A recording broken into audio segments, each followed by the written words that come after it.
Okay, we're live again.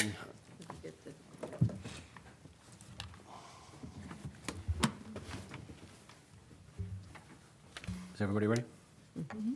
Okay, the hour being 7:40 PM on Monday, January 13th, 2025. I'd like to call to order the Village of Brookfield Committee of the Whole meeting. Bridget, can we have a roll call, please? Trustee Ketchmark?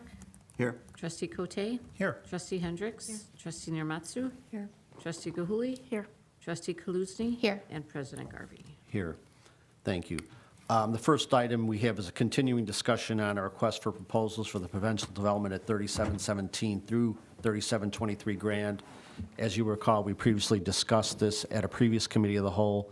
Board gave some input, asked staff to consider that input and look at other possibilities, and so we're back tonight for that reason. So we have a memo in our packet, but I'm going to turn it over to Libby to make a presentation to the board, and then we'll open it up to questions. Brian, there's a board meeting going on. Libby, could you go ahead, please? Yes, we're getting the slides right up, but I'll get started. We've been discussing the RFP for the proposed development project for a while, and the village, as we've talked about, is interested, this isn't going through, the village is interested in redeveloping approximately 100 linear feet of the space in the downtown area that is the theater building and the building to the north, so that's 3717 to 3732 Grand Boulevard. This is to promote cohesive growth and ensure long-term success and consistency with our comprehensive plan and with the sustainability plan. So we've reviewed it a couple of different times in terms of adding some additional items and some questions. The board has raised some additional questions regarding adding some extra environmental design standards. So just as a small review to it, there we go. The purpose of the request for proposal has certain evaluation criteria that's listed in the attached draft proposal, and that is the vision of the downtown area and the return on the investment to the village. Any achievable construction schedule would be considered, strength of the developer's potential financing for the development, evidence that the developer is a responsible party and that it is a party that will be working with the village as a village partner as well. And then the last one is the proposal's conformance to applicable laws and other regulations, including those that are enumerated in the request for proposal. The RFP also includes a site plan and vision, and these are taken directly out of the comprehensive plan from 2018, which lists the vision for the downtown as what's called a mixed node area. That means that it's walkable, it's revitalized, it's an engaging downtown, close to the metro stations, has density that's included. It's visually appealing with frontage and pedestrian-oriented. The vision would be that the ground floor would have retail, restaurants, and personal services, and any upper floors would include apartments, condos, or offices. The site plan and vision deliverables that are enumerated in the RFP are for what the village is looking for the developers to bring to the table as part of the plan. Part of it includes the narrative, conceptual site plan, preliminary building elevations and floor plans, developer qualifications, and project construction schedule. We've discussed these last time. We also included the project financial structure, and that's divided into 3 different components. So one is the financing that the developer has, whether the developer is able to obtain stable financing within a proposed schedule and within the budget that they're proposing. 2 is the public incentive plan requests, so whether they're requesting any certain public incentives from the village or whether it's going to be an outright purchase of the property. And the investment, which we've discussed last time, I don't have it in these slides, is $670,000 for both of those sites, with an anticipated closing date by the end of this month, January 30th, for the closing at 3717 Grand. So that'll be on the next board agenda. And then the last component to review is what's called the triple bottom line assessment, and that is a review that has percentages on it as part of the assessment. And one is looking at what is the financial return on investment. That's approximately 55%, so it's an evaluation of what the return would be to the village for the downtown area. 2 is the social return on the investment, approximately 25%. And that's any additional public amenities, long-term enhancements, local art, anything that would be additional social return to bring people into the downtown, into Brookfield. And then the last one are some of the additional items that we added for the design structure. And I'm going to ask Trustee Kaluzny to correct me if any of these are incorrect. We've discussed it. We added it so it's a little clearer, so that if there's registration with third parties such as LEED, Zephias, Green Globes, other third parties, that would be one way to go. Another part of this assessment, and these are different options, is if the environmental design exceeds the 2021 International Environmental, I forget what The energy code. Energy code, there you go, by 5 to 10%. So different options that developers can look at to see how they can incorporate this. And this fits squarely with our sustainability plan as well, and our comprehensive plan.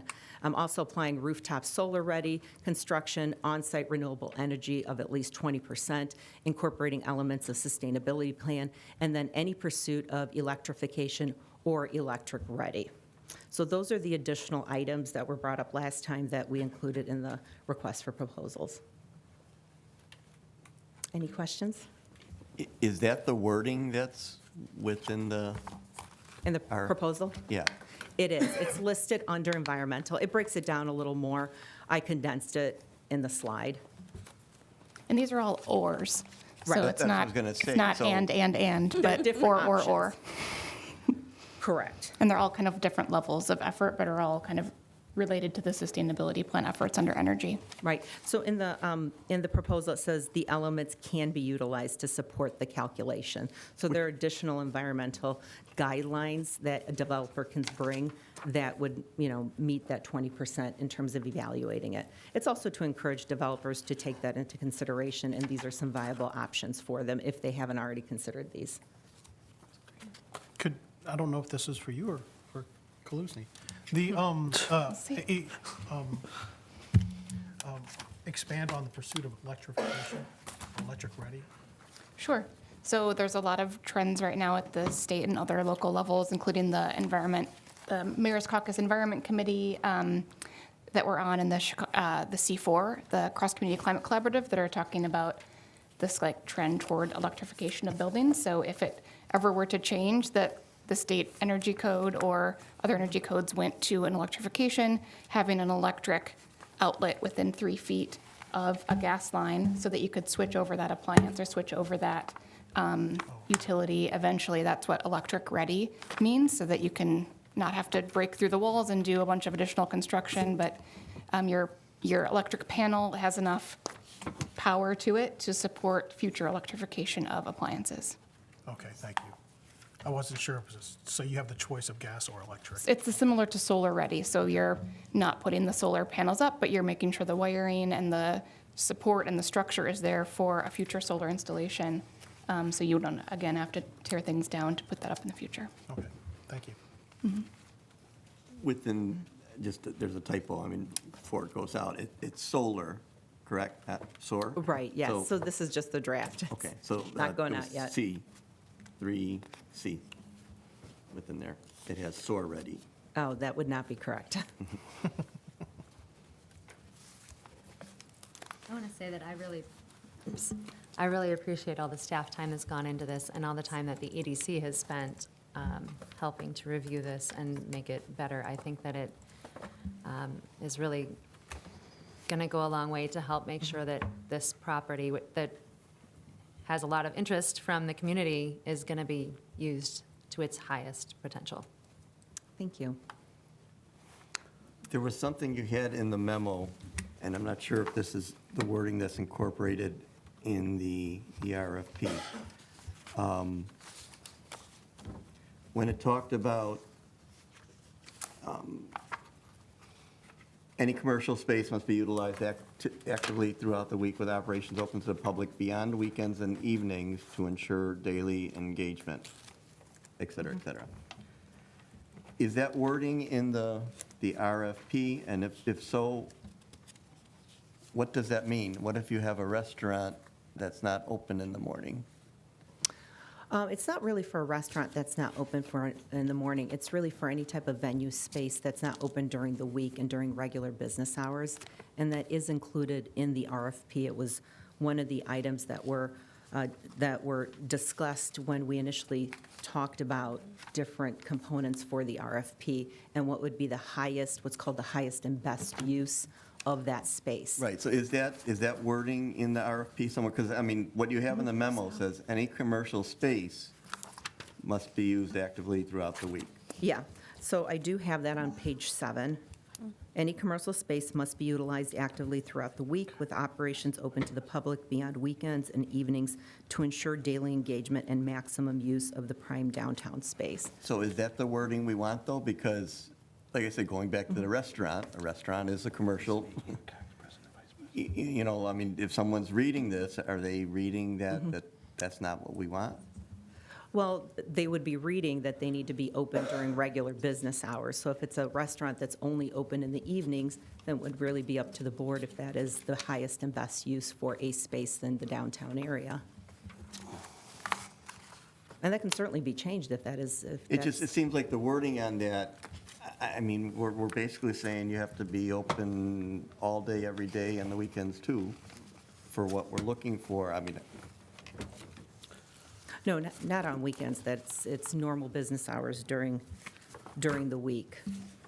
We can clean it up if you want additional language to it as well to state that it's commercial, the commercial space should be used on a regular basis throughout the week because it's the highest and best use of a space in a downtown area. right, I mean, we're trying to get away from something that's open Friday and Saturday night just. Correct, like Right. any type of banquet facility or any type of venue facility that's only open on Friday, Saturday, Sunday. Right. I Or don't- only in the yeah. evenings. And I'm not sure if you make it too specific. I think this is just, we want to get the idea is that this is a usable space on a regular basis. Right. So if we, I don't want to say it has to be open between these hours and these hours, just that the whole idea is it has to be usable, accessible by the public on a regular basis, for as many days as it can be, but without making it, requiring that it's 7 days a week.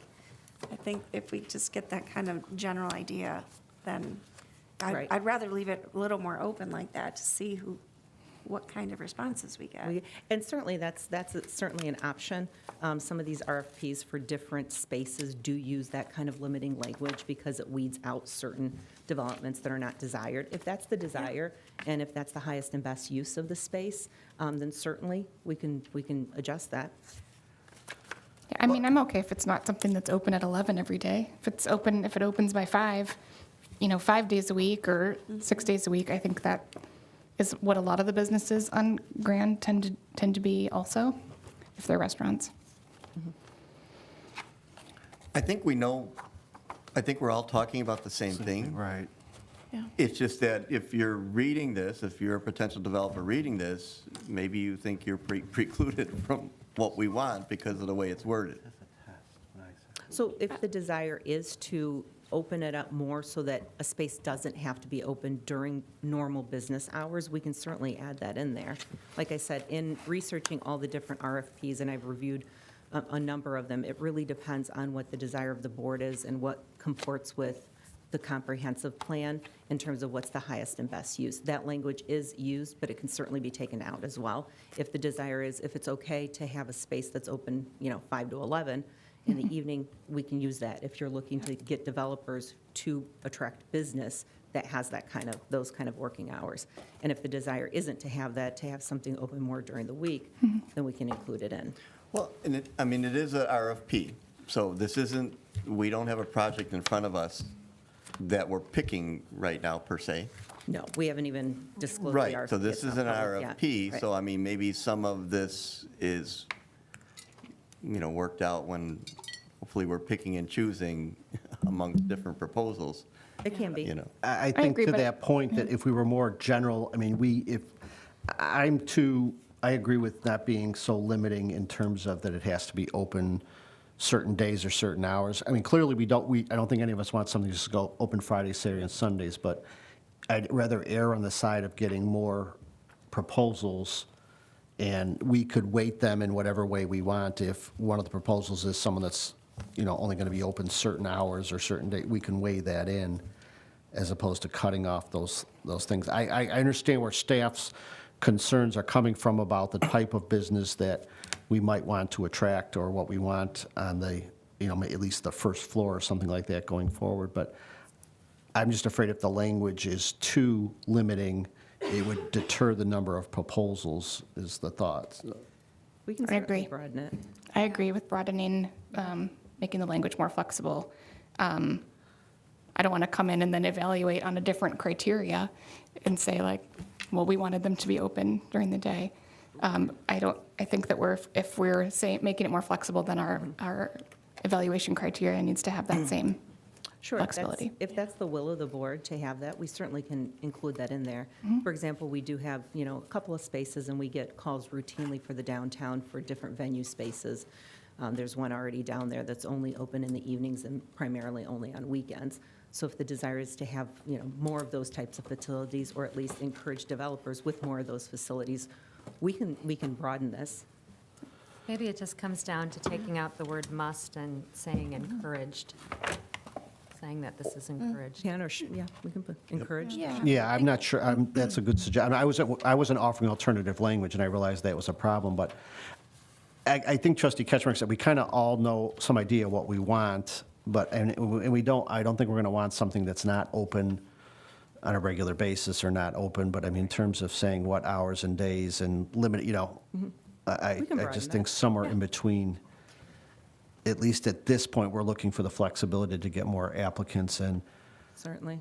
If the general sentiment that's in here is that we want a revenue-generating business that is going to fit in with the environment that we have, it's going to fit into the community, but also add something new to the community, then we shouldn't, that other language just might preclude us from getting, new ideas in there, but we will get to decide once we get there Right. what we think is going to match all of those, rather than focusing on some of the limiting factors that like times and days and hours could do. But I think Trustee Hendricks hit it right on that. I mean, you change the one word, Yeah. you take out the must. And Right, that might work. Preferred or encouraged You or, can like Either encourage. one of those. Great, That's easily done, and that kind of opens it up. agreed.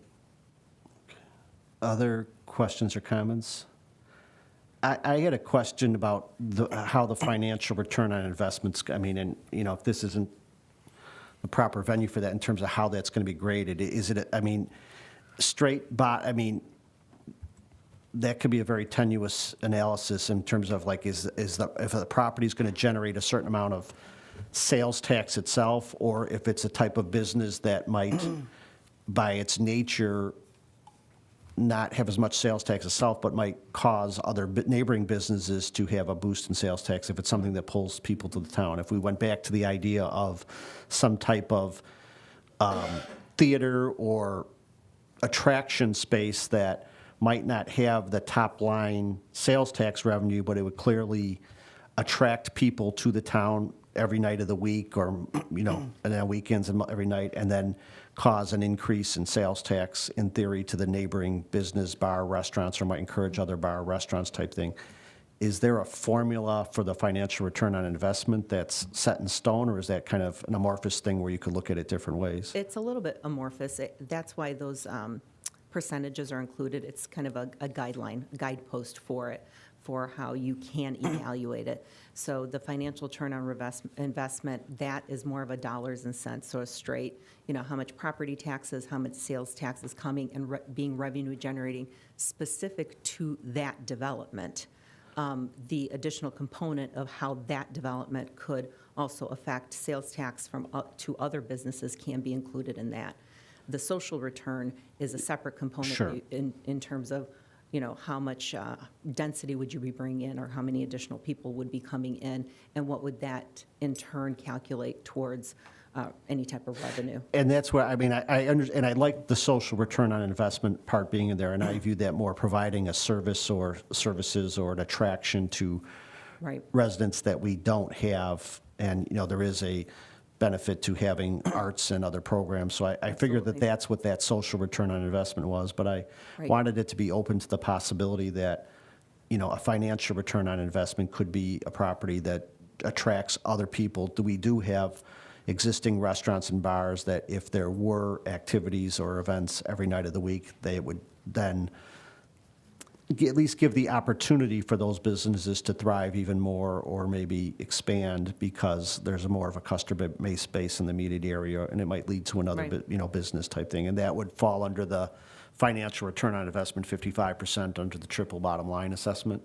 Right, so financial return on investment does specifically look at what the return would be on property tax revenue for that specific development, but then it does look at sales tax or other local tax contributions, expected increase in business licenses or permits, which could apply for that development or for the surrounding area, any estimated profitability and long-term financial stability, so that would certainly qualify under that. Number of permanent jobs that are created, so that's also part of the analysis for the financial investment.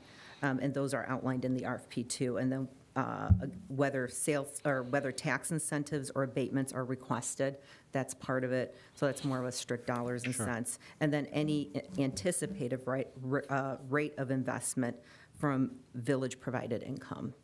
Village-provided incentives or funding. So that's all part of it. And for these percentages, you can also adjust them too. So if you're not comfortable with the 55%, that can be lowered. Financial investment is specific to the development. The social return on the investment would encompass all the other items.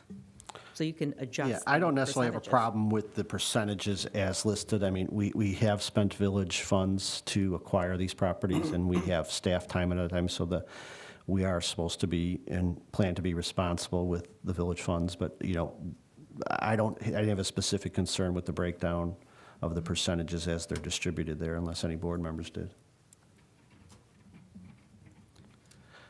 One So- other thing, Sure. on the social return on investment, 2D, so if we can make sure it goes out with Grand Boulevard, Oh, Grand Avenue. good catch. I thought I got them all in there, out of there. At the top of 11 as well, there's a typo in H. Which one? Was it a Oh, redevelopment was, site? okay. We'll make those corrections. Can I ask kind of the timeline and the expectations for, maybe this isn't all worked out yet, but whatever kind of outline you have on that? Sure, so it was kind of dependent on what the board decided for tonight, any revisions. So the revisions that have been discussed, if those are the only ones, we would be able to incorporate those and bring those back before the board, either at a committee of the whole or as a request for proposal for it to be finalized and then disseminated out. So initially, the discussion was that we didn't need to rush on it too much to make sure that we had everything in there. So another committee of the whole discussion would be appropriate towards the end of January. We can look at February. In terms of the timeline, early spring is what we initially had talked about. I'm fine. I mean, if it seems like we've offered some minor tweaks or suggestions and, corrections. And again, I knew this wasn't meant to be the final document, but you think, I mean, it's more of, I think the board would be comfortable bringing it back in 2 weeks at the next meeting if staff had enough time to do that, or the first meeting in February, just bring it back one more time, because we don't have to take formal board action on this. It's No. just a consensus, but I'd like to bring it back one more time, so I'm open to whether the board or staff would prefer the January 27th or the first meeting in February. Does staff have a preference? I mean, would you like to? We can do. Because there's a January. lot, I know there's a lot going on. Would you rather have a Oh, no, couple? we could do January. These are minor changes. Okay. So we can bring it back one more time so everyone can kind of take a look at it. Is the board okay with check that? it, Come back review January it. 27th? Yeah, sure. Yep. Two other minor items. Sure. Page 3, it was formerly used as a theater in 1955. Shouldn't that be until 1955? I mean, it wasn't Okay. only used as a theater in that year. Until And then okay. continuing on that, I mean, I guess we would take out the line, the village has an anticipated closing date of January 30th on the other property. I don't think we would include that in the RFP, would we? We can take that out. It was only included because we hadn't quite closed yet on that property, but we're pretty close. So that would be removed. Right, so if we committee this one more time, by the time we send this out, yeah, that can be removed. Thanks. Any other questions or comments from the board? All right, thanks again for all the work on this. We'll see you back on the 27th and see if we can get this out.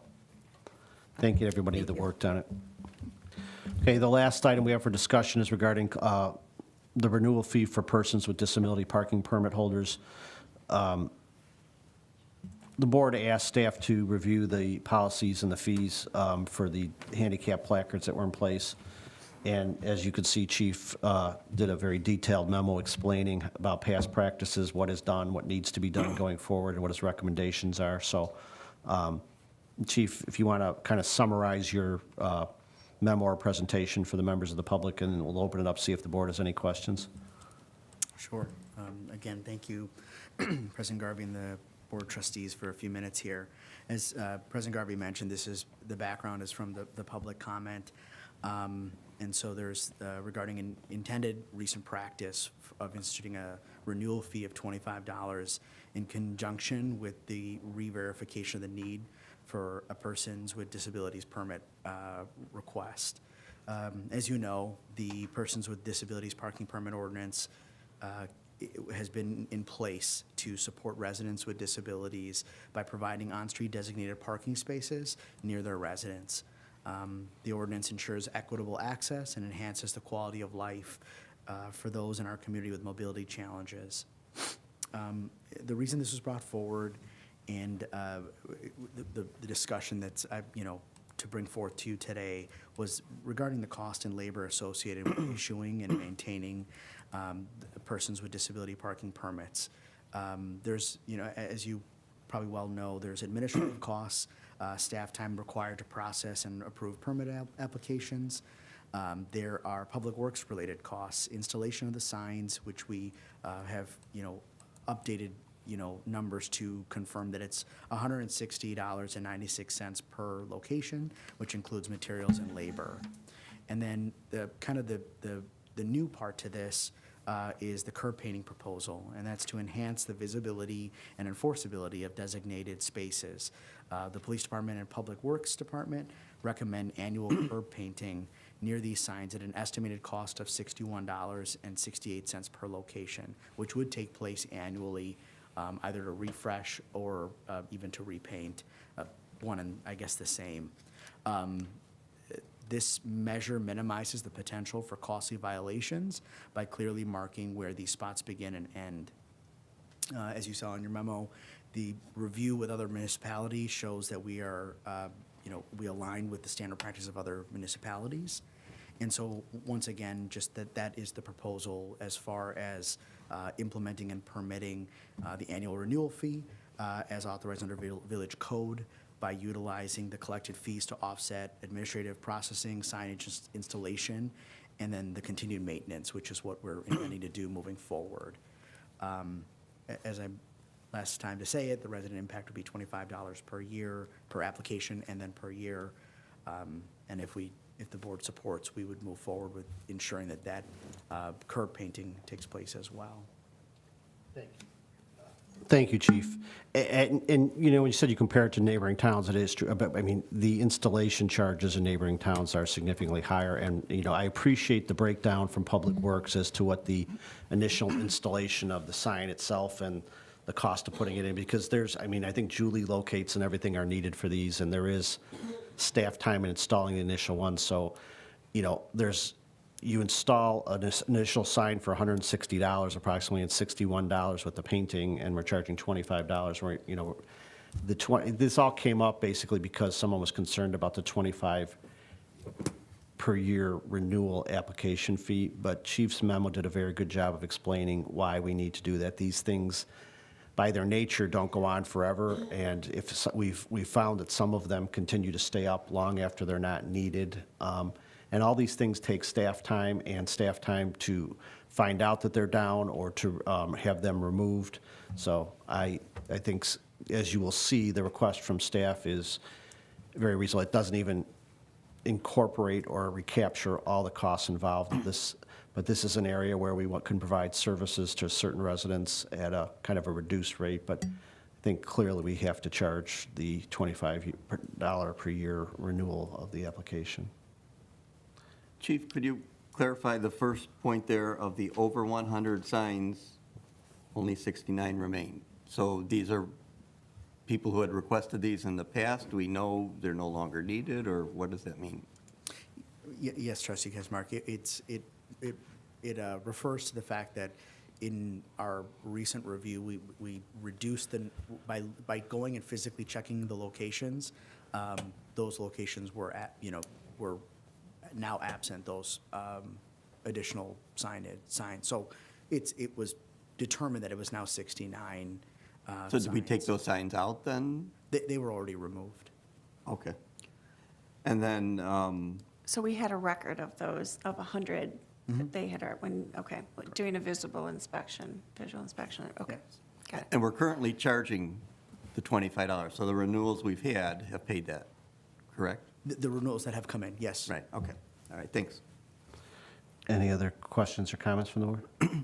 I appreciate the review of this. It's good to, when we have a policy and we see things happening year after year after year, it was a good check. I appreciate you doing it. Thank you. And I think what it brought forward was the need to, look at it and, make sure that they are needed where they're no longer needed. I think there's anecdotal stories of residents saying, well, I moved in, there was one in front of my house, I didn't know it was there, I don't really need it there, didn't know how to do it. That'll get those things cleaned up and it'll free up parking for other people on the block where it's not needed. Clearly, we want them to be where they're needed. And then the point about, painting the blue line, because people, when you have a sign up, you'd like to think that people would respect that sign completely, but by painting the blue marks, it allows for better enforcement and the public to comply by having the blue markings, so. Right. I'm sorry, Trustee Kaluzny, did you have something? No, thank you. Thank you. All right, is there board action needed, because it's just continuing along with the? Just an update. Yeah, so it's like, there's no board action necessary here. Thank you very much, Chief, for your time on this and everyone that was involved in it. Okay, that ends the items we have up for discussion in our committee of the whole. I will once again open it up to public comment. Is there anybody on this side that has any public comment? Okay. Anybody on this side that has any public comment? Okay, hearing none, there's not a need to go into executive session at this point in time. So at 8:12 PM, I'd entertain a motion to adjourn the committee of the whole. So moved. Second. The motion to adjourn was made by Trustee Gahuli, second by Trustee Kaluzny. Roll call, please. Trustee Ketchmark? Aye. Trustee Cote? Aye. Trustee Hendricks? Aye. Trustee Nermatsu? Aye. Trustee Gahuli? Aye. Trustee Kaluzny? Aye. Motion passes. Okay, the meeting's adjourned at 8:12 PM. Thank you for coming. Hey, Tim, if you were